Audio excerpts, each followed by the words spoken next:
We'll have to chop the beginning off here. All right, cool. So I think I wasn't sure if that was a thing, like you could actually record on two different devices. So hopefully, because if mine fills up, and you know what I'm gonna do, Anthony, I'm gonna make you co-host, All right, cool.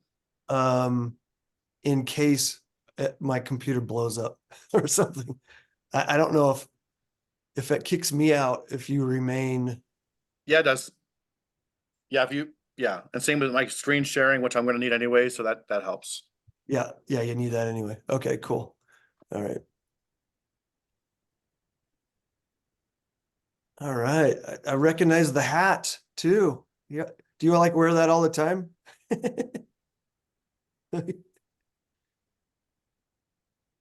I don't know. Hey Where James, I have a Yeah. question. I'm not sure if you mentioned that on cash flow on the meetup, but will there be like an infinite banking topic about that? Oh, Cash Flow Club. Yeah, I Yeah. mean, Anthony, you want to come present in person? Sure. When is it? We do it once a month on Sure. a Monday evening. So we'll get you lined up. It'll be down the road because Yeah, I'm Yeah, not sure if I absolutely. heard something like that, but just want to make yeah, sure. we'll totally do that. Oh, yeah. Yep. Anthony's the man. Um, are you ready to go, Anthony? Yeah. I don't know if we want to wait for any more people. I think we had 13 or 14 RSVP, or if you want to just go for it. Yeah, we're recording it, but yeah, I hate making people wait, but yeah, let's give it a few more. Maybe Toby will be off his. How about we can start with this. We can start with maybe some questions from anybody that maybe already has either questions coming in, or maybe knows about this at all, or has no clue, or maybe understanding the level of education would help me kind of present this better too. Totally. Beasta, you want to go first? I know a little bit about it, but not much. Okay. I think, it's just we use as a life insurance, and then we try to just deposit everything and then spend from that account. And then it's like, we will have the death benefit as well as, we can use that money, as a bank, right? Yeah, good. I mean, we'll touch Our on all own that too. Yeah, money. you have a basic understanding. That's good. Okay. Anybody else? Hello, good night, gentlemen. By the way, This is Mike. this is not Bush Light. This is a coffee. It looks a lot like a Bush Light, but it's a black coffee. But anyhow, so want Okay. to clear it up out there. All right. Can you guys hear me? Yep. Guys Yeah, hear go me? ahead, Mike. Sure. Okay, thank you. Yeah, I'm a complete and total novice, so anything that you guys can teach me from literally zero is great. Okay. Thank you. Great. Cool. Ivan put in the chat. He has no Okay, idea. cool. So you're gonna. I think we've heard from Ashley. Can you hear us? Do you have any prior knowledge of this? You know how this stuff works, or are you starting from scratch as well? I'm starting from scratch as well, complete novice. I do have investment experience, but cash deals, never using somebody else's money to kind of Okay. maximize profits and stuff like that. So starting Okay, from great. scratch. Oh, this will be great for everybody then. Okay, cool. All right, So I think we can get started. It is recorded. If someone jumps in and joins and has a question, we can ask away or whatever if you want. Oh yeah. All right. Toby's on with What's camera. up, Toby? All right, so I guess I'll go ahead and start. Basically, these guys, Toby and James, asked me to kind of go over a course here and explain how we can use life insurance to reinvest in real estate. And for me, that's my everyday topic, everyday conversation with every one of my clients. That's what I push using life insurance for. I mean, ultimately, people do die, and we do want to have protection in place. But the way that I use this form of life insurance has very little to do with any death benefit, certainly not in the short term. So in the short term, we're going to use this as a tool to basically leverage it. And what we're going to do is build up some equity on ourselves and reposition that into another cash producing asset, in this case, specifically real estate. And the way that it works is a lot like real estate, which is nice because most of you should understand how real estate works. So we can kind of talk about the similarities between what this product does and how it kind of correlates to real estate. So that being said, if I explain how what the two different life insurance types are, this will make more sense. So forgive me for kind of backtracking a little bit, but there's term life insurance and there's whole life insurance. And just like real estate, there's renting and owning. So a term policy is going to be like renting your life insurance. It's a 20-year term, and by definitions, terms expire, except in, Congress and, politics, they don't really expire, but, a term is going to expire. It's a very inexpensive product. For most of us on this phone call, roughly $50 a month for $1 million of coverage. Okay. And all that does is provide a death benefit. So you're basically placing a bet with the insurance company that you're going to die, and they're placing a bet that you're going to live outside your 20 years. So it's just short-term protection. It's 20 years. Typically, it could be 10 years, it could be 30 years, but typically a 20-year term. And all it does is it's like car insurance. It only pays out if you crash. Term insurance only pays if you pass away. There's no other value to it. But the main value is protection. It's inexpensive, but it's like renting a house for 20 years. After you move out, there's nothing to show for it. Okay. Switching gears to whole life, that's like owning a house. And just like, as you own your house, your property, as you pay it down, you get more equity. Your equity increases the longer you have it, the more you pay into it. And just like you don't have to wait to sell your home or to pay off your home to use the equity in your home, you don't have to wait to die to use the equity on your policy. Same concept. You can access the home and your equity in your home by doing either a HELOC or a cash out refi. Refinance, you can access the equity in your home while you still live in it and long before it's paid off. Same concept with your life insurance plan. You can access the cash in your policy long before you've passed away and long before you even, have paid into it for a very long time. So there's ways to capture the equity much sooner. And I'm going to show you guys with some charts on that too. So same kind of concept. The longer you own the home, the more the value goes up typically, and the more the debt's been paid down. The longer you have your policy, the same thing. The more you pay into it and the longer you have it, the more the equity grows. And it's all exponential too. So kind of like the amortization schedule of a mortgage, in the beginning, a lot of your mortgage payments going towards interest and taxes and insurance and all that other shit that's not actually paying down the debt. Same kind of concept with life insurance. In the beginning, a lot of that payment is going towards your death benefit.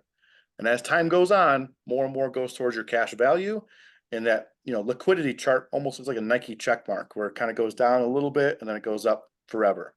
Okay, so I'm going to show you guys on how we can shorten that, I guess, negative equity part of the life insurance policy and how we can speed up the availability of cash by how I structure my plans. So all that I will touch on.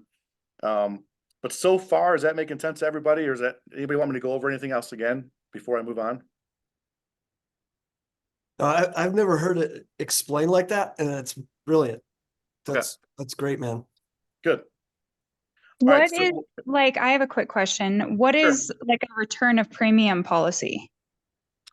Similar concept, and that's a great question. So I'll have to backtrack a little bit to fully answer that. So life insurance as an investment, dollar for dollar, is pretty shitty to basically be frank about it. There's a few different ways to structure it and certain companies to use that make it good. Okay. So if you look at Dave Ramsey, he kind of, shits on whole life, right? He hates it. And he's like, oh, buy term, invest the rest, right? What he's saying is not completely untrue.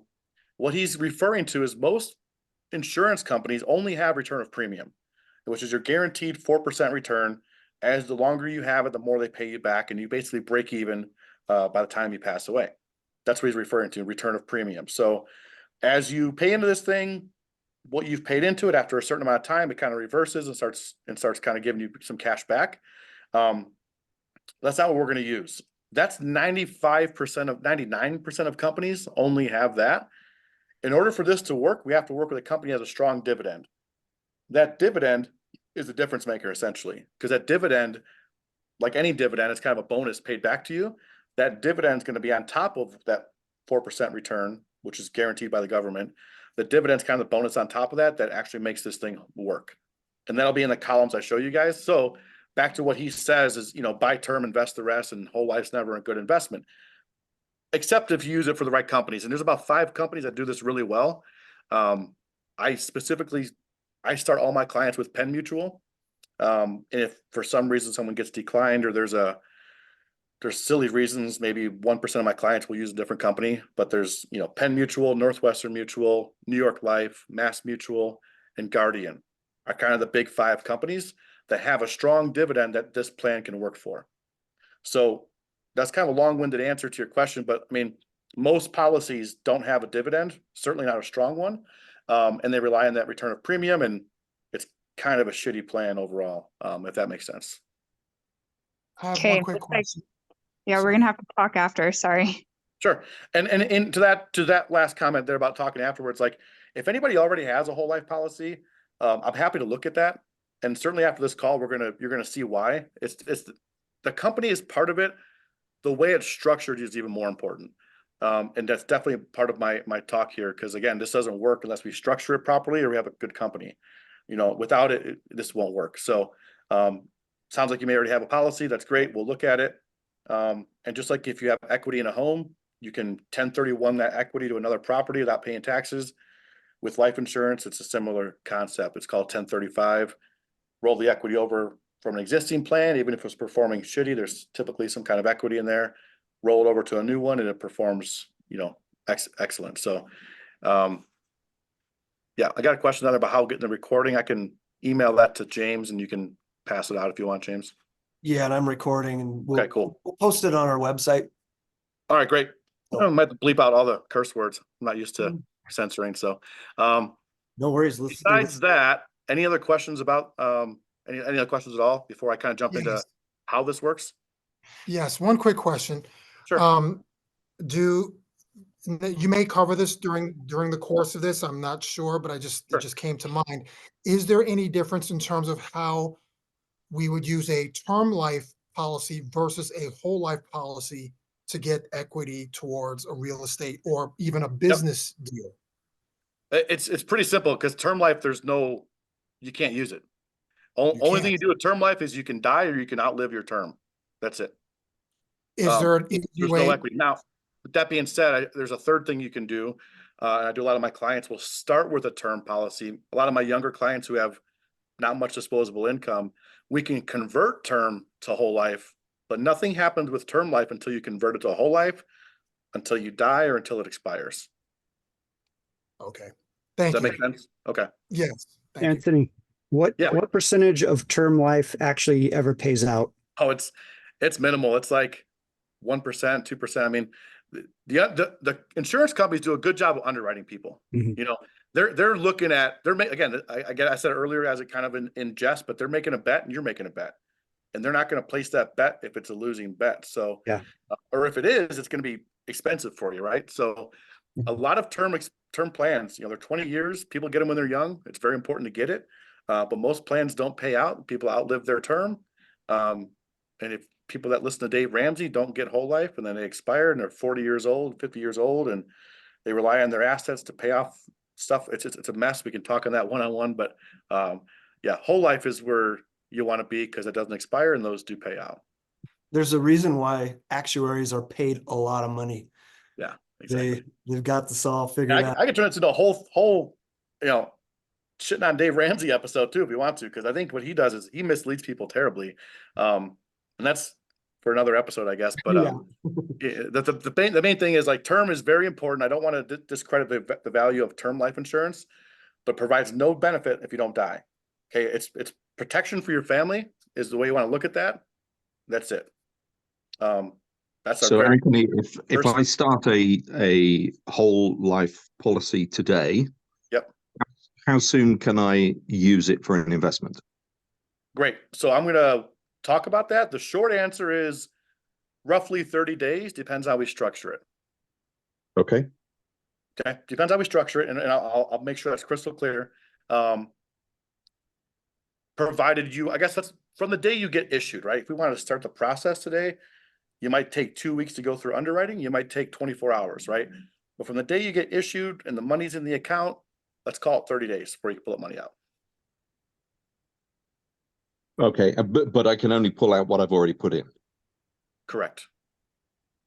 A version of that, and I'll make that clear in the when we get to the slides. Okay, thanks. Anybody else?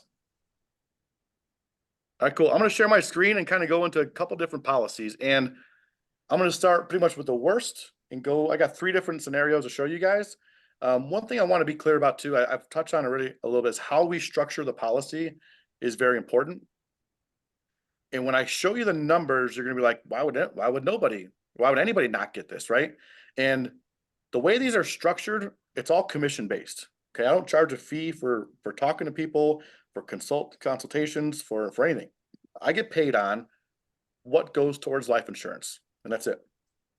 So when you see these numbers, some of this money is going to be, I'm going to show you a scenario where all the money goes towards life insurance. It takes a lot longer to develop. It does develop, but it's not ideal for what we're doing. I'll show you another scenario that's kind of a mix in between, and then a scenario where a lot more money is going towards your cash value. You guys are going to see the differences. But the short answer, because I know the question will probably come, it's like, why would anybody do that? It's commission.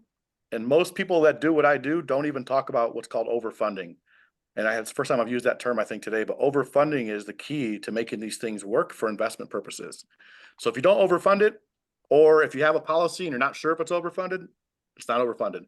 And the reason it wasn't overfunded is because your insurance agent was looking out for him and not for you. So, and I can show that with math, and I'll argue with anybody, pretty good at that. There's no mathematical reason why you wouldn't get an overfunded life insurance policy. So that being said, we're going to jump into some graphs here. Let's see if I can share my screen. Okay, so what is this? Okay, that's the wrong one. There we go. Okay, so what I'm going to show you guys is a 30-year-old male, best health, doing $1,000 a month in whole life, no overfunding, just strictly paying for life insurance. Okay, and what this is going to show you is, and I'll use this slide probably just to show you how the money breaks down, and then when you guys see it done differently, you'll see the big difference and how it performs better. So, okay, let me get my crayons out here.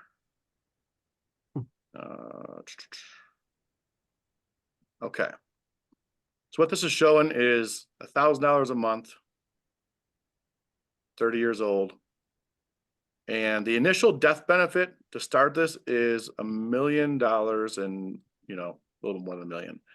So what happens with whole life is this is our death benefit always starts here, or pick a number wherever it starts, and it grows forever. Okay, and what you're essentially capturing in your cash value is the difference from where this death benefit starts and where it ends. So getting back to, and this is a little bit different layout than I'm used to, but I'll clear my drawings.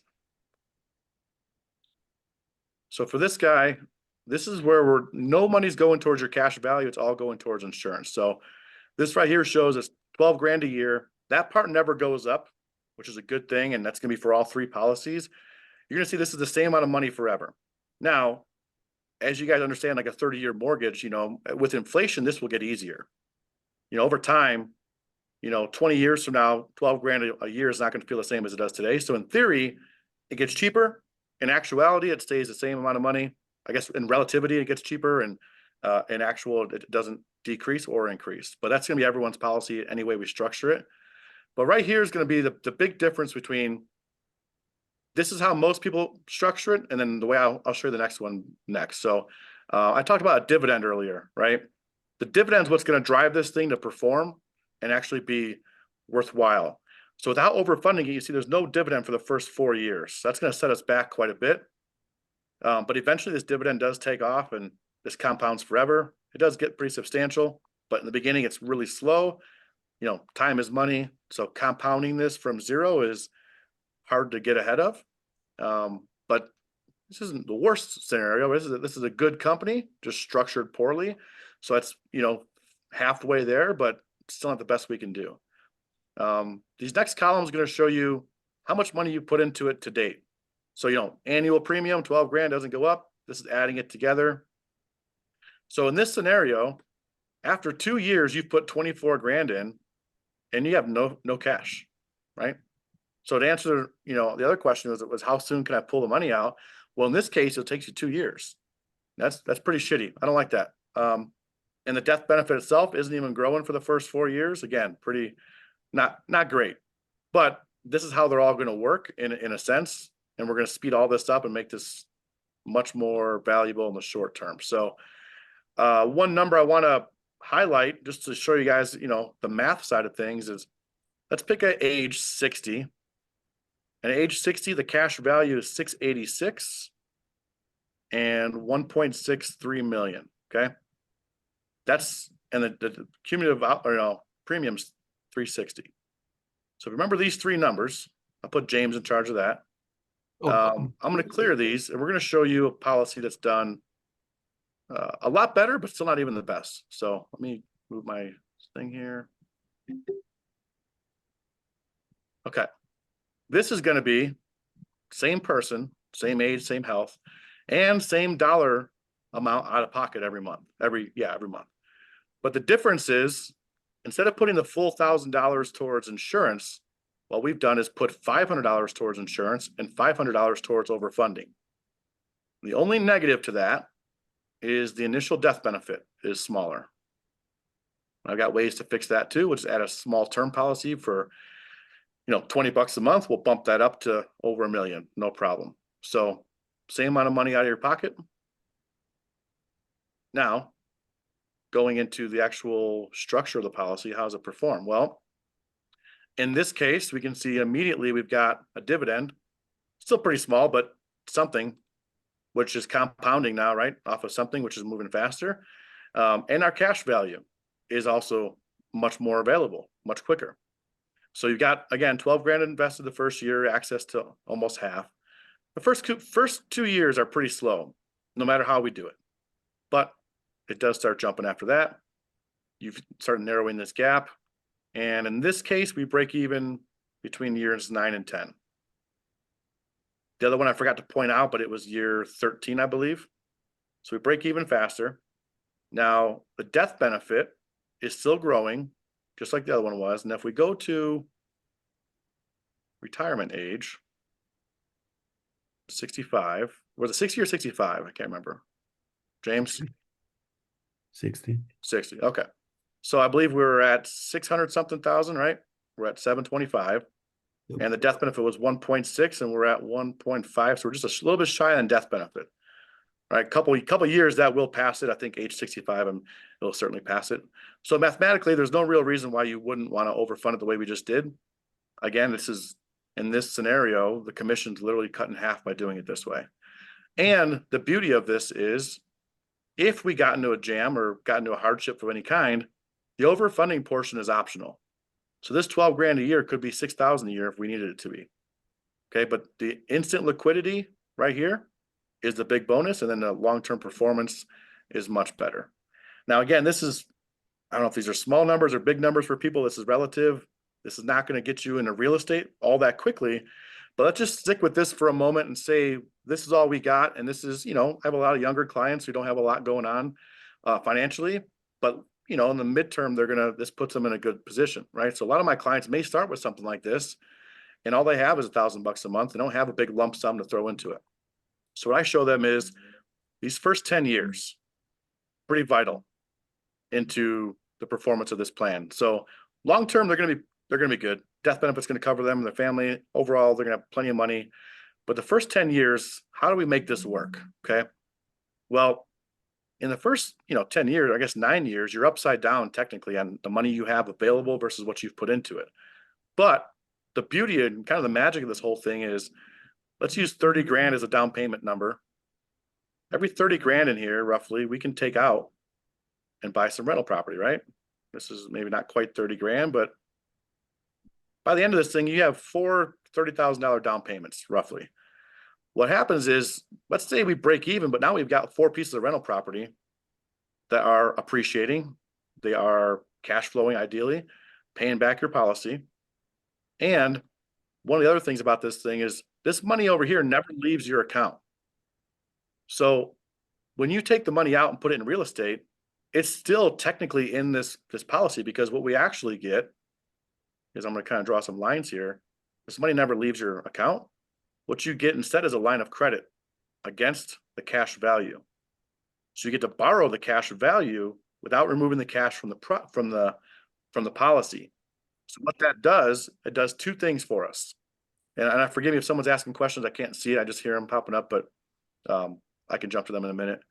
But what that does is two things for us. We get to access this money tax-free because it's a loan. All loans are tax-free, just like in real estate when you borrow against your property. And this continues to grow inside your policy, whether you borrow from it or not.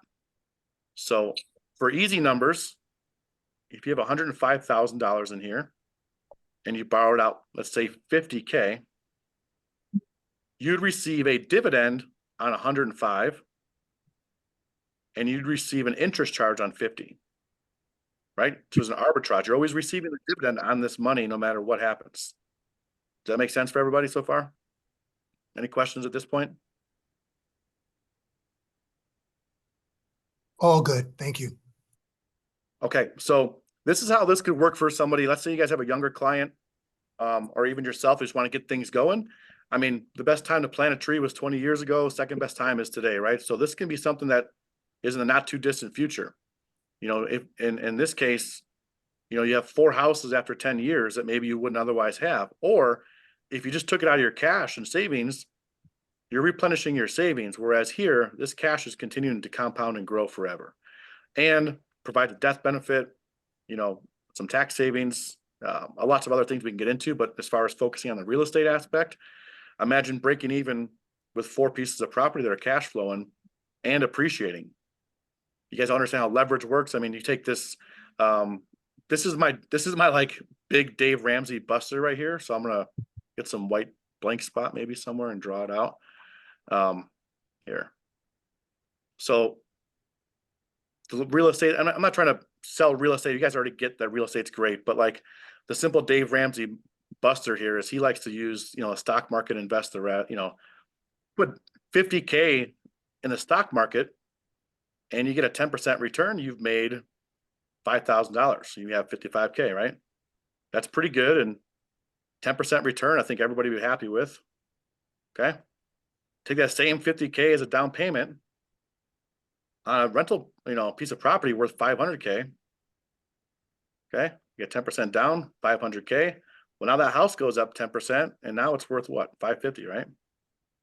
So you just basically leveraged and you captured, instead of 5K, you captured 50K by leveraging real estate. So same percentage, 10%, right? So leveraging into real estate, you're going to outperform any stock market investment, in my opinion. Not official financial advice, don't sue me. But what I'm getting at is you're going to outrun any stock market S&P 500 account by doing this.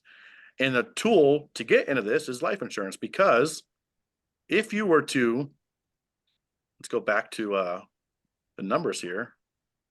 Let's say you put this in the stock market, and every time you wanted to take money out and go put as a down payment, well, that account is gone. Now it's got to start over, start compounding again to get back up to 30 grand, right? So you're just taking from a pile of money that's continuing to grow, whether you use it or not.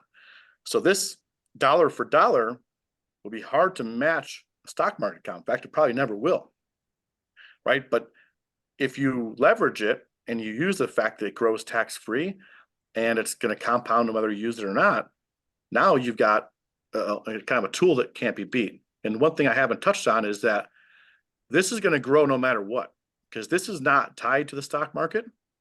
This is based on the dividend and dividend only. So when stock market's up 20%, this kind of looks like shit. But when the stock market's down 20%, this looks pretty good. Or kind of a little off topic from real estate, but let's say you have all your other retirement accounts that are stock market based. This would be a good add-on, because come retirement, maybe you had some good safe money that's not tied to the stock market. And if you're 65 years old and you've got close to $1 million in cash and the rest of your assets are down 20%, well, you could pull from this for a year or two, let your stock market rebound, and then continue on like nothing happened, right? So this is kind of a multi-tool. It's not just investing in real estate, but you know, having some money at the end of retirement or beginning of retirement, whatever, is pretty useful tool. And then also not to forget, if you've been leveraging this amount of money in the real estate your whole life, I mean, what's your net worth at that point? It's a lot more than what this is showing, right? So hopefully that makes sense so far. Now I'm going to show you guys kind of the optimized plan for real estate. Unless anybody has any questions so far. So All right. how do they charge the interest rate? Okay, so the loan rate on the money you borrow from yourself, is that what you're Yeah. asking? Yeah. Okay. Mhm. So that right now is, the dividend right now is 5.75, I believe. And the loan rate's 5.7. So it's typically right at or right below the dividend rate. It does fluctuate a little bit, but it's pretty close. It's cheaper than any market out there, any bank out there. Okay. So basically, we won't receive any dividends, right? If we borrow. Yeah, you're gonna receive a dividend on the money you borrowed, whether you borrow from it or not, right? So even if you borrow all your money out of your account, you're still going to receive a dividend on it, which is going to continue to make it grow. And if you never pay it back, and there's ways to illustrate that too, is if you never pay that money back, Mhm. one, it just, when the death benefit, I'll get to that part in a moment. I forgot to touch on that, but the growth will outpace the interest charge.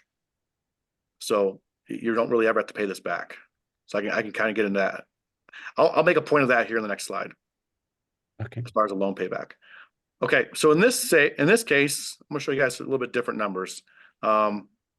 This is gonna be a scenario where we're doing $2,000 a month. It's a little bit more than $2,000 a month, but we also put a big lump sum of 70 grand in the beginning. Okay, so big lump sum, and then we're doing 1,000 a month towards your premium and another 1,000 a month towards your overfunding. So we pretty much doubled the last policy and added an extra big lump sum of cash in the beginning. Okay, and this is almost infinitely flexible, but it's a scenario I kind of came up with. So going back to that same chart, I just want to show you guys what the breakdown was of where the dollars were going. So same chart we're looking at, you guys can see that the first year's premium is a lot higher. Every year after that, we stay at 26. Like I said, it's a little bit more than $2,000 a month. It stays the same forever. Okay, it doesn't go up. Now, death benefit starts out higher, obviously, because we're putting more money towards insurance. And the overfunding, we haven't talked about that yet, but technically what you're doing with overfunding is buying basically paid up additions, what's called PUAs. And that's just blocks of insurance that's fully paid for. So that does increase your death benefit, long story short. But okay, let's go to these columns now, how this actually performs. So initially you've got 84 in and 64 available. So going back to that question earlier, how soon can I take this money out? In this case, and actually this could be better numbers if we paid monthly. This is at the end of the first year. So let's say you put that 64 grand or 70 grand in day one, paid your first month payment. At that point, you'd only have, 62 or whatever, 65 grand invested, and you have 64 available. So on a monthly basis, you have pretty much all your money available immediately. After that first year, though, that money does go towards, insurance or whatever. So like, depending on how we do it monthly, we'd have a lot of the money available right away. Now, the benefit to doing it this way is, yeah, you might lose a little bit of your liquidity versus just taking cash out of your account. But as we talked about in the last one, as soon as you take this money out of your account, it's continuing to grow. Even if you take the money out. If you take it out of a savings account, it's just it's gone forever, right? But once you put it in your account, it sits there and grows forever. Okay. And not to mention death benefit, which again, this is kind of a afterthought for this use. But eventually that's going to mean something to somebody, right? But in the beginning, as you can see, we have a lot more cash available here. This is some real investment money. And we break even a lot faster by structuring it this way. We break even, almost year 7, but year 8, we're breaking even. So once you break even, now you're on the other side of it, and now you're exponentially growing away from it, and you're going to have more money, than you ever put in. So that's kind of how we can structure these to make them better. Hopefully those answer some questions. But to the loan part and the death benefit, let's touch on that for a moment. Let's say you have 307 grand available and you burn through all that cash and something happens, you pass away. What would happen is this 307 would be deducted from this 2.8 and your family would receive the 2.5 death benefit. So essentially, you're always going to have at least this as a death benefit, and whatever growth comes out and you use it would come off of that. Similarly, if you know, in retirement, if you wanted to use this as income, and you know get to a spot where you've burned through all your money, you know, you have $9 million here at 90 years old, and you burn through all that because you're living on it, that's fine. Well, your family still receives the difference, and still receives, you know, 1.1 death benefit. So that answers how that would pay out. And again, as far as the payback of these loans, it's not structured like anything else you guys are maybe used to. It's basically up to you how you pay it back. And you could never pay it back. There's no one's ever gonna knock on your door and say, hey, you owe us some money. It's you pay it back to yourself or you don't. What I like to do is use this, you know, this money. If you go out and buy an asset, well, that asset, hopefully it's a house or a business or something, should produce some cash, and that cash goes back into the policy, right? So if you just burn through this money on silly stuff, well, it's going to be hard to make that up. But if you buy the right assets, this cash producing asset should pay that back and kind of get to a point where eventually it's just this self-serving ecosystem that's just buying assets, paying itself back, and you know, you're doing pretty good. I can open it up for questions now, or you know, might spark some more stuff here, but hopefully answer some questions now. Yes, thank you for that, Anthony. Mhm. Quick question. This entire process of building cash value and borrowing against it, Yeah, is that something that can be done through, let's say, a typical employer-sponsored life insurance policy, or is this something that is totally, an individual policy thing? both. So there's ways that your employer could basically pay you or give you compensation in life insurance. There's several famous cases out there. I mean, like Jim Harbaugh was a coach of the University of Michigan. He received, I think, 5 million a year in life insurance versus cash. So there's ways your employer can do this for you. But as far as your typical group plan that everybody gets for working somewhere, that's not going to be the case. This would be what's called a key man policy or split dollar. There's ways it can be done, certainly, but it's not usually done on accident or without some consideration. Thank you. Thank you. But if you're like self-employed or you want to do this for yourself, you can absolutely do it for yourself or do it for your employees. If you guys are small business owners, this is great for what we call key man policy. It's great for retention.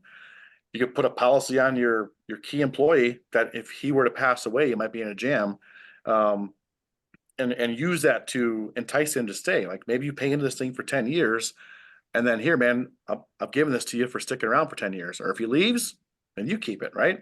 Or if he passes away on the job or at all, and it puts your company in a hard spot, you've got a death benefit that can help your business out, right? So, man, there's so many ways to use life insurance. I'm trying to stay on topic for this one, but man, there's a lot of ways we can use this for anybody and for children too. Instead of a college fund, you do this for your kids, and they can grow up to have 6 figures of cash. Depends how we structure how young they are, and now they can use that money for college, or they can use it to go start their own real estate empire, start a business. They don't have to use it for college. And if they grow up to be unhealthy, you got them a policy when they were young and healthy, and they have that for the rest of their lives. So a lot of cool things we can do, man. It's not always about death, and rarely is. Thank you for this education, because I had only heard of it as being used for death. So Yeah. you're opening my eyes to a whole lot Great. of opportunities. Thank you. Of course. Yeah. Thank you.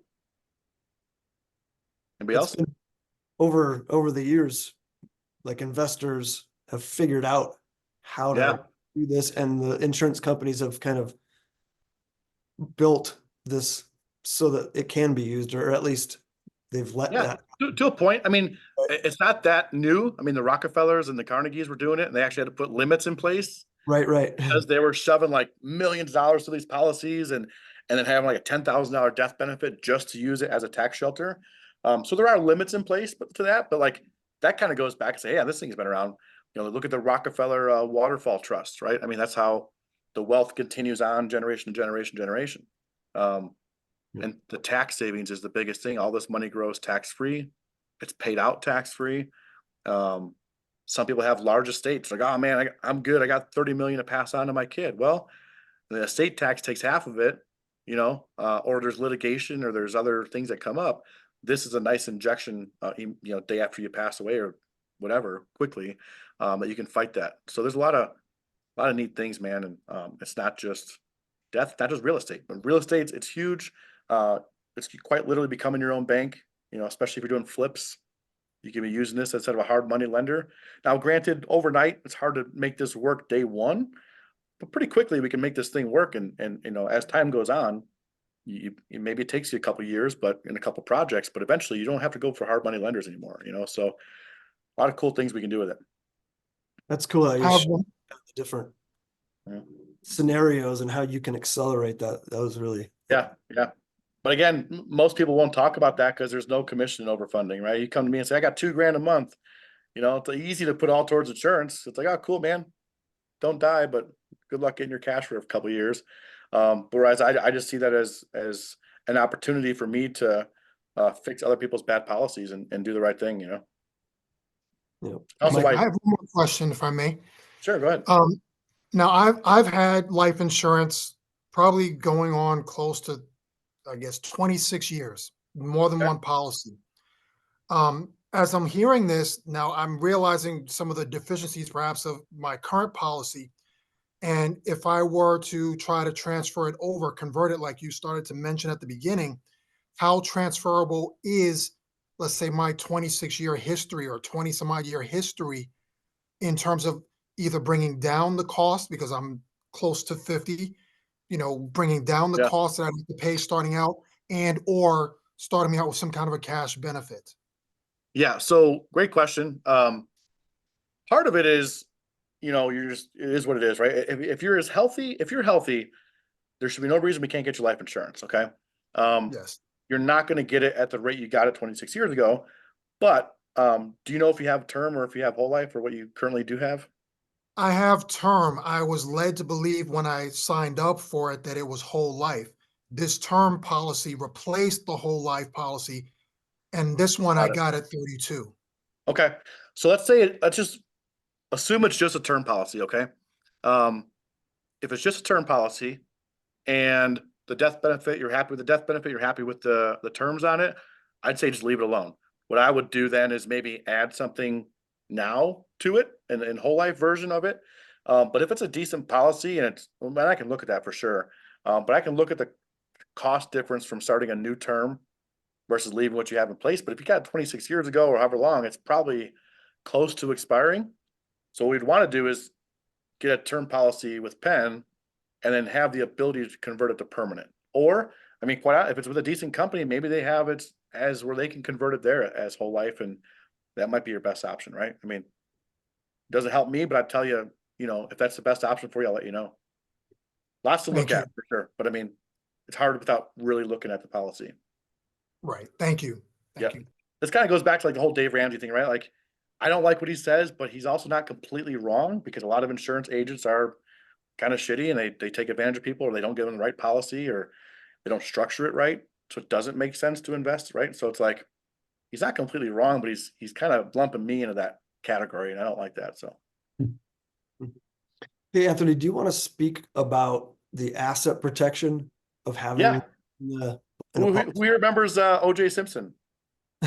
Depending on your age, you may remember him for different things, right? Yeah. So the older crowd might remember him from playing football and then maybe or maybe not, you know, murdering some people. And then beyond that, maybe robbing a hotel room, right? Depends on how old you are, what he did, right? Long story short, whatever you believe happened, he was found not guilty, but then he was found, that was criminally, but then civilly, they sued him, right? What they didn't get was life insurance policy because he had it set up from the Buffalo Bills and the NFL when he was playing. And so to this day, he has money. He's running around Vegas to this day with money because of this policy. So when it comes to asset protection and lawsuit litigation, a whole life policy is bulletproof. They cannot touch it, no matter what. And I use OJ because I believe that's a famous and an extreme example. I don't think any of us are ever going to do what he did, but if they couldn't get him, I don't think you're going to get any of us for, maybe get a DUI and you reckon hurt somebody or whatever you can get sued of, whatever you can think of. I don't think it's going to be worse than what OJ did. And if they didn't get him, I don't, it's pretty bulletproof, right? So asset protection is a big one. Having your money in real estate is good. Trust, it's all fine and dandy, but like another level of protection, having it in whole life is, pretty litigation proof. Yeah. So if you go buy a rental property, they could get at whatever you put into that, but they're not going to Yep. get the policy itself. Correct. Yep. But here's the other thing. Maybe you know what's coming, right? If you know what's coming, a lawsuit's coming, or shove all your cash, overfund it. Maybe it creates a mech, which I didn't even talk about. So it's a good point for them to bring up is, people ask me how much cash can I put in there? Why are there limits to how much cash? And what that is, it's called a modified endowment contract. So if we don't exceed a certain threshold, it grows tax-free forever.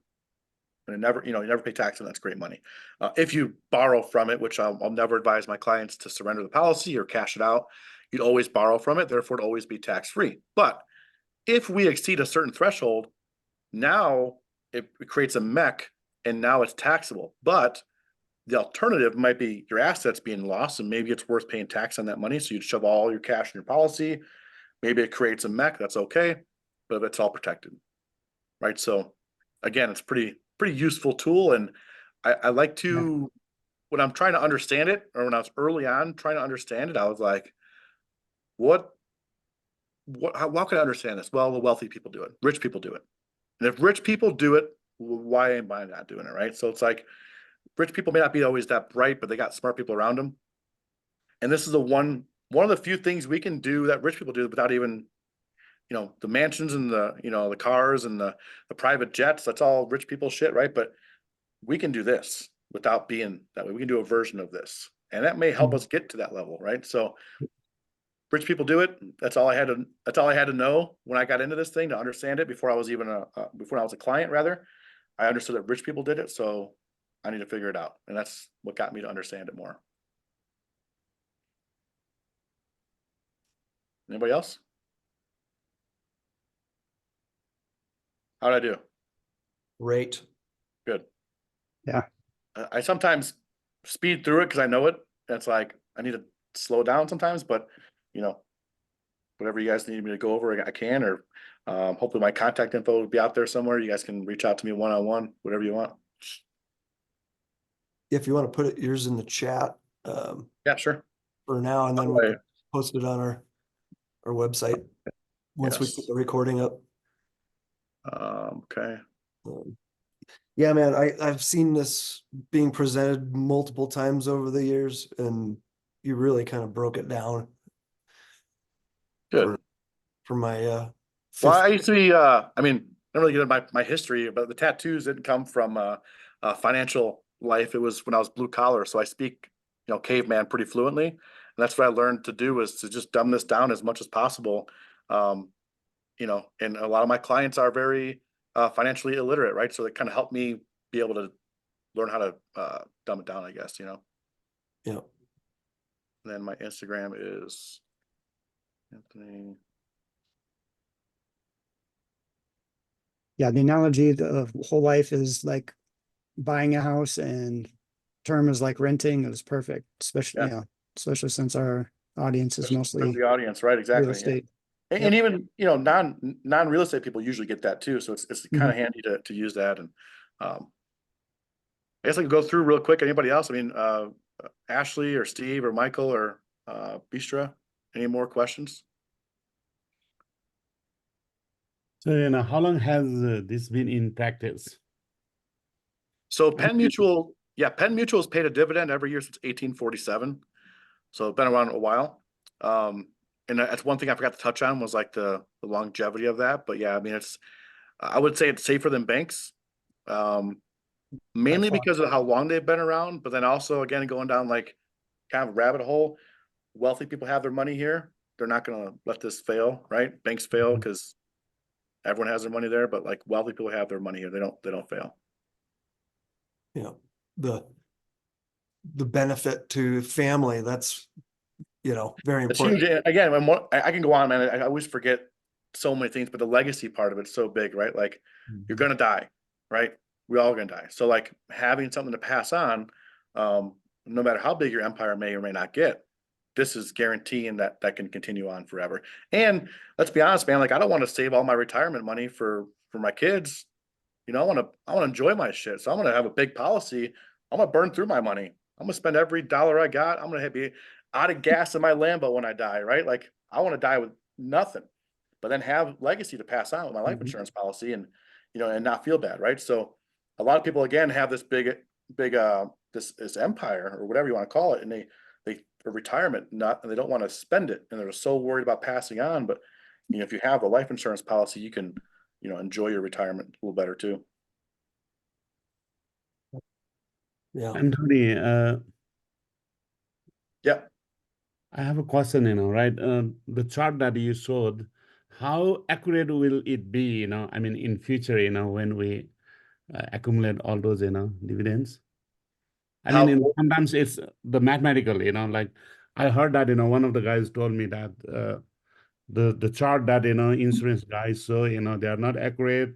Okay. A I lot got of you. expenses, they won't be, just, I Great. mean, I it's one just like a another performance the topic broker yeah, shows. no, that's a great question. One topic I forgot to bring up was IULs. And if you're on the internet looking for infinite banking, a lot of times IULs pop up.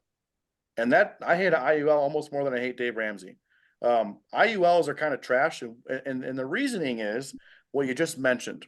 They'll show you a chart with these golden numbers and showing you compounding interest forever with never a negative year. And that's impossible. It doesn't happen. And there's no way to mathematically calculate for negative compounding interest or interrupted compounding interest, right? So they're showing you 7% average compounding interest forever. That's a made up number, doesn't exist, right?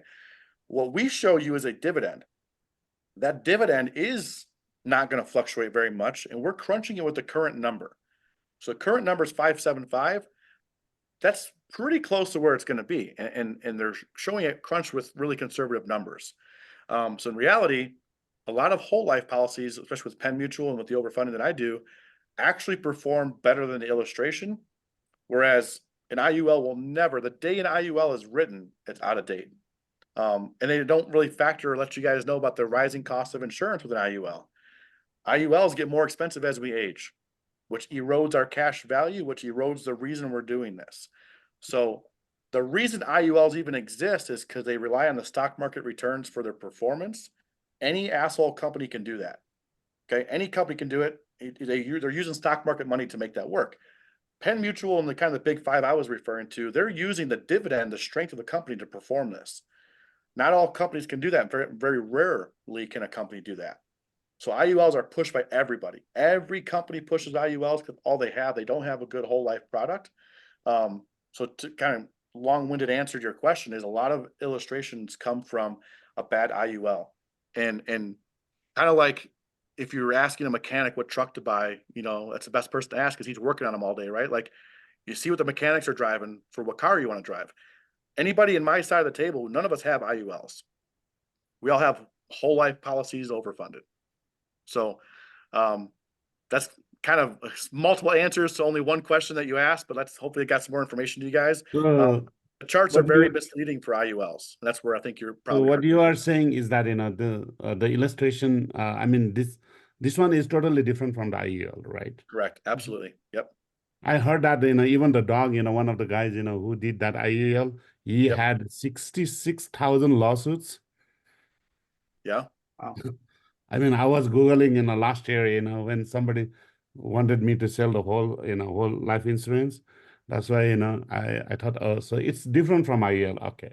Yep. Yep. That Yep. makes sense. And again, it's hard to completely quantify how bad most whole life products are. Most whole life are not going to perform well. Same with IULs, right? It's a very select few with select companies and even less agents that will design them properly. So when you guys hear all this information about them being bad, like I hate to say it, they're kind of right? It's just find the right agent, find the right company, and then I can I can talk shit all I want because they're not talking about me at that point, you know? Okay. To answer your question? Yeah, That's yeah. kind of rambling. Okay, thank you. I'm glad you touched on that IUL stuff. 'Cause, Yeah. yeah. And I have many Exactly. stories like that. People don't even know, and then they turn 65 or 70 and they go to, it's crazy. It should not be legal. They're that bad. What does IUL stand for? Index Universal Life. And what they Thank you. basically tie that performance to is the stock market. And then what they'll tell you is that, oh, well, you can never go below zero. They're going to basically build a floor in. So maybe your bottom investment can only go to 2%, right? And then, but what they do is then they cap your upside too. Maybe your high side's only 8%, and the company will keep the difference. But what actually happens is if you look at the numbers, you're better off riding the full wave of the stock market versus capping yourself off. And they forget to tell you conveniently that the cost of insurance goes up every year. So that payment you're paying every month, it's like an inverted mortgage, right? Instead of paying more towards your principal, it's paying more towards insurance as time goes on. And people don't understand that. So it erodes your cash value. But it's sexy because people like the stock market. People like, when you tell them 10% return possibilities versus I just told you 5.75, right? It's like, oh, I want that. I'll take my chances, and that's what people kind of get sucked up into. But index universal life is not the way to go. But if it's tied to the stock market, all right, you said that they put a cap on it at say roughly 8 to 10%, Mhm. but we know that like index funds and the S&P 500 can go, 20, 30% Yep. in a given year. So Yep. they're literally keeping more than twice what they're actually capping. Wow. The Yeah, customer. and their trade-off, what they're telling you and how they're selling you is that, well, it doesn't go below zero, it doesn't go negative 20%, which we know that can happen as well. So it's like, oh, I can ride right here in the sweet spot and feel good about it and get a death benefit. It's like they're acting like it's combining all the good things about everything, and it's really not. So I mean, it's just misleading, most best way I can say it. Thank you. Yeah. But again, the reasoning is, and once you understand the reasoning, it makes more sense, is if you have 1,000 agents, 990 of them can sell only IULs, and the other 10 of us can do a whole life product that's worth a shit, right? And then of those 10 of us, maybe only 2 of us will structure them good for you, and and the rest don't. So like, it's such a minority of agents and companies that a whole life product actually works, that they only show you IULs, because in the short term they can be kind of sexy, but mid and long term they're not. And aren't the commissions a lot higher on IULs? Yeah, because there's no overfunding, or the money's going towards it's all going towards the product, right? I mean,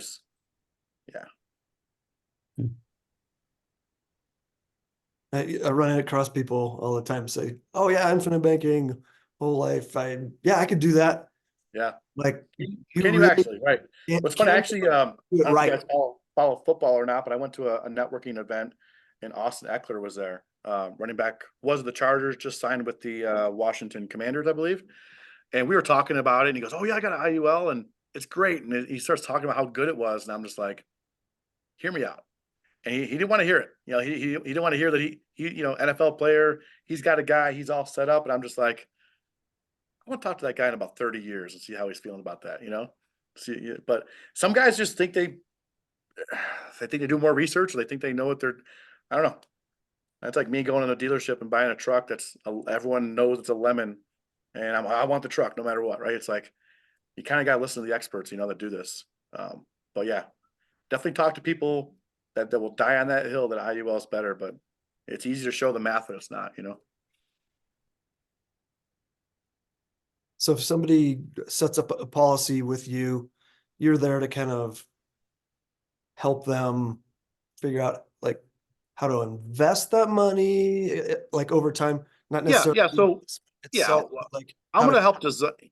Yeah, I'm kinda gonna design it with I'm gonna try to understand what their goals are, right? Again, I told you some of my clients don't have real estate goals just yet. They're young, they're in their 20s. I know I want to do something one day, but right now I'm gonna focus on work. But one day it'd be nice to have some money and I can invest in real estate. Great.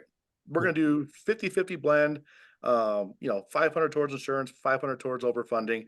You're gonna get there pretty quickly, but not right away, right? some people come to me, hey man, I got like 200 grand laying around. How can I reinvest this the best way to use it immediately? All right, cool. We're going to overfund it, the big lump sum. And then, hey, by the way, when that time comes, I've got a pretty big network of realtors, lenders, fix and flippers, right? I've got a pretty big network that I can help refer my clients to get them in that game, right? Because some guys are like, hey, I know this works. I know real estate's the answer. I have no clue where to start, right? I've already got clients that I showed them how and why we should cash out their 401k, take the small bump, it's smaller than you think it might be, reposition in life insurance, and he's already bought a house in Dallas, Texas. He's already cash flowing. He's way ahead of where his 401k would be, right? So like, that's what I do. It's not just setting up the policy, it's setting it up with your goals in mind. And then what's step two, right? First step, let's get it in place. But then what are we gonna do? Yeah. That's why you're here talking Yeah, to our yeah. people. Yeah, exactly. And I've got other investments that come my way all the time. Like I got a guy hit me up today for, it's 50 grand with 40% payback, 40% interest over 6 months. That's a great way to use your life insurance. You take it out for 6 months and make 25 grand. That's a great way to use your life insurance. Because what else, if you just took that money out of your savings account or maybe out of other investment to blow up your other investment, it would be kind of hard to make that work, right? So I come across things all the time. And my goal is just to kind of educate people and steer them without, making the decision for them. But there's a lot of ways we can use this. Yeah. Beautiful. I have a question, regarding like whole insurance. Sure. Can we use, this whole insurance as a HELOC? Like, we just Yeah. we draw some money and invest, and then, we can just use as a credit card, right? Yep, absolutely. And you pay it back whenever that investment cashes out, or if you just want to make an extra payment towards it, however you want. Yeah. Or not pay it back at all. And just like, hey man, I'm 80 years old. I got $3 million in cash and I'm going to ball out. Fuck it. Like you can do whatever you And want to. there is no limitation, right, in paying No like. limitation. The problem is you can also use it for really dumb stuff too, right? I tell my clients all the time, you can take this money out and go to Vegas, put it on black and lose it all tomorrow. Okay. I'm not going to tell you to do that, but there's no limitations as to what you take this money out for. There's no documents to sign. It's literally a form you fill out and we wire you the money the next day. That's how you borrow from yourself. There's no application. There's no screening. There's no, is this a good investment? Right. It's just, you need 10 grand to go buy whatever you want, right? So it's however you want to structure it, which is a beauty to most people, but probably can be a downside to some degenerates out there. It happens. So how will I pay, through the checking account or what? Yeah, so you're going to pay for this thing monthly or annually or whatever out of your checking account, and then the same account it comes out of will be the account you wire it to. Now you don't have to. For instance, myself personally, I just took a loan against my policy and I wired it directly to my E-Trade account. We can go buy some stocks with it. Wouldn't recommend that. I'm gonna edit that part out of the video, but I did that. Okay. So it can be any bank account that you own. You can wire it back to yourself. So some people have multiple accounts, right? That makes sense. So you can wire it to yourself. You can mail a check to yourself. It's however you want to. Okay. Super flexible. That's why they also As you call it mentioned, on yourself, right? Yeah. You're your own bank. You can do whatever you want with it. Yep. You become your own hard money lender. Like I said, a guy hit me up right before the meeting. Hey, are you interested in a $50,000 investment? Right? Like if there's a lot of reasons I'd say yes. I got some other things I'm working on, but that's how a good way to make this money work for yourself. Yeah.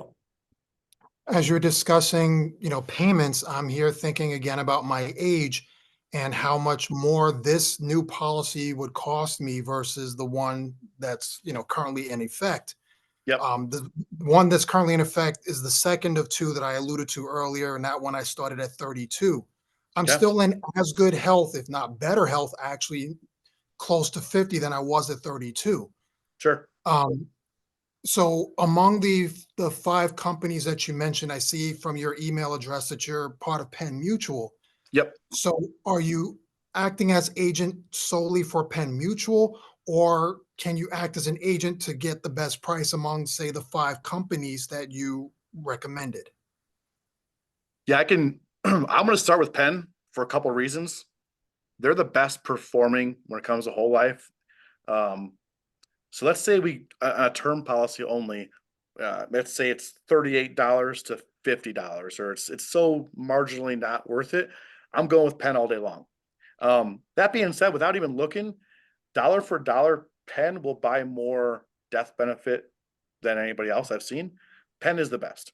And because it's like the top 5 are so marginally the same when it comes to that, I'm not going to mess around wasting. We're going to go with Penn. If you got declined for whatever reason, I may try another carrier. Or if there's a weird circumstance, or hey man, you can't pass a medical, I'm going to even outsource it beyond Penn in the top 5. There's other companies that we can use, right? So that being said, if you get approved, we're going with Penn. We can certainly shop around, but I've done it, and Penn's just the best bang for the buck, if that makes sense. If you're healthy, that's Penn. If you're not healthy, there's might be a reason we go elsewhere, but that's why I'm with Penn. Okay, thank you. That I'm pretty sure it'll be Penn for me also. Thank you. Yeah. And also to your point, you mentioned it being more money. So there's 2 ways we structure policies, right? One is for death benefit and one is for cash. If we're just looking at the cash value, the death benefit, it's not going to cost you any more money, but $1,000 a month, $1,000 a month, right? How much death benefit that buys may be lower because of your age, but the way the cash will grow and the way I structure will be the same. On the term side of things, that might be a little more different. Where, hey man, I want to have $2 million death benefit. Okay, cool. Well, that may actually cost more money per month, but the whole life side of things doesn't actually. It won't cost you any more money. Your budget is your budget. It's the death benefit that'll be adjusted basically, right? And you're almost 50, you still got, call it 30, 35 years of growth ahead of you as far as your death benefit grows. So it shouldn't, don't let it deter you. It's going to be still, a badass product. Thank you. So if the death benefit isn't important, you're just all about the cash. Like say, Yep. I don't have kids, wife, I don't care. Yep. Can I put $200 in, and then overfund like, 800 or something? Yeah. And maybe not that much, but a version of that, right? Again, everyone's different. Everyone has different goals. And I talk about that, but yeah, if you're a single dude and you're no plans on kids, or you're like, fuck them kids, whatever they get, we can structure lower death benefit. And the beauty is it's going to grow anyway, right? It can start low. It's still going to grow, but some people are a little more worried about the death benefit. Maybe we'll do closer to 50-50, right? So everyone's different. There are different ways to structure it. We probably can't do 200, 800, but maybe we can do 350 and 550 or 400, 600, right? But certainly weighted more towards cash than insurance. But everyone's different and everyone's health and age is different. So all those are factors. Mm-hmm. That's why we have you to That's right. help us figure it out. Yeah. Is Ashley still there? She's sleeping? She's been quiet. Steve? I'm here. Steve, I'm making dinner. I'm okay. listening. All right, cool. Steve, you got any questions?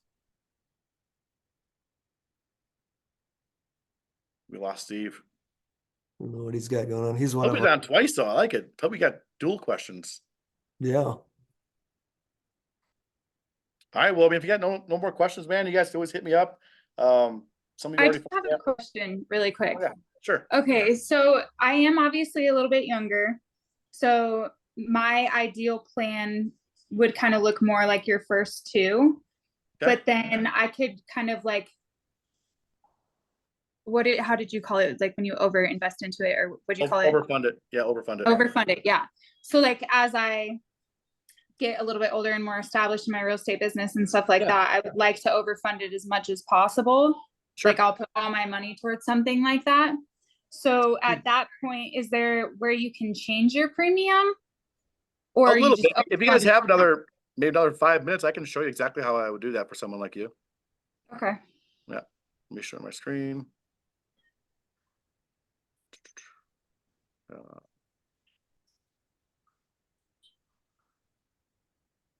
I always get paranoid what's on my screen. I click off fucking meeting. Jesus. Can you guys see all right? Is it sharing? Yeah. Yeah, Okay. we can see. Your Penn Mutual. All right, cool.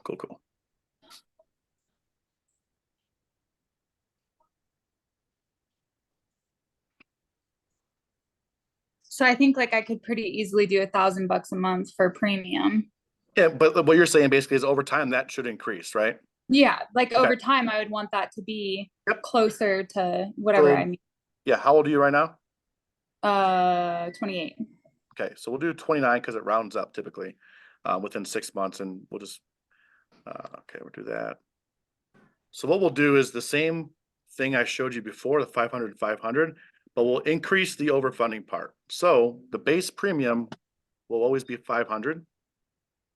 And then the paid up additions part is where we can get kind of adjusting, which is kind of cool. So let's say the first year we just do, let's say the first 2 years, we keep it at the 500. But then after that, maybe we do 750 for years 2 through 4. Oh, cool. Then maybe 1,000, 5 through 7, and then let's see what 2,000 does, if it even lets us from like 8 to max. Okay, so this is probably going to limit me out at a max, and you guys can see what that looks like too. Okay, cool. So it's showing us a mech in year 48. What that basically means is nothing, but it shows you we tried. Like, that's a good thing. We're gonna, basically at year 47, we just have overfunding it. Totally fine. But if you never see a warning of it being a mech, that means they didn't shove any cash in there. That's just a telltale it's not overfunded. So what that would look like is you can see, oh shit, hang on. I made a mistake. I was gonna say, no, that's not what. Hang on, hold on. Let's see here. I just gotta do one button here. There we go.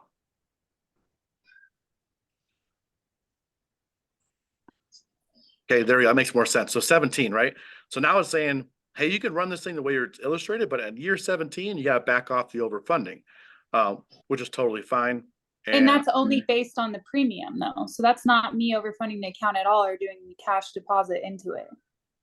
No, that's doing it the way I illustrated it by showing the extra cash. Okay.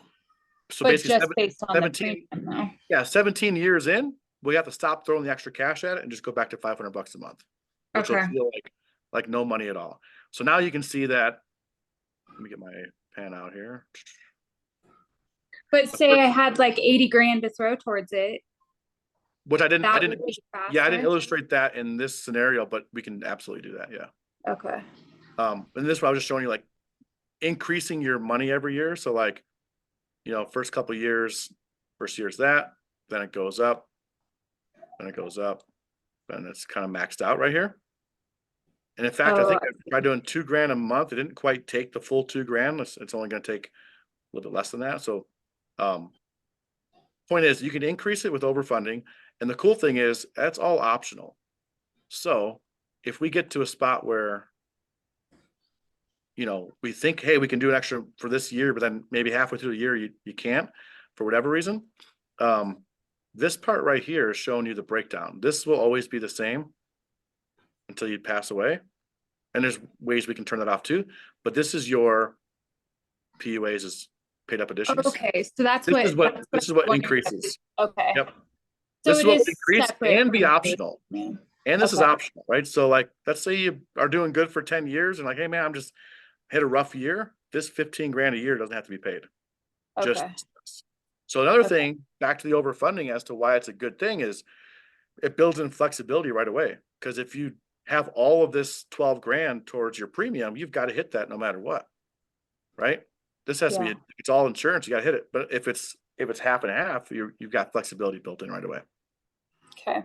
So that's one way we can structure a plan based on someone's maybe future growth.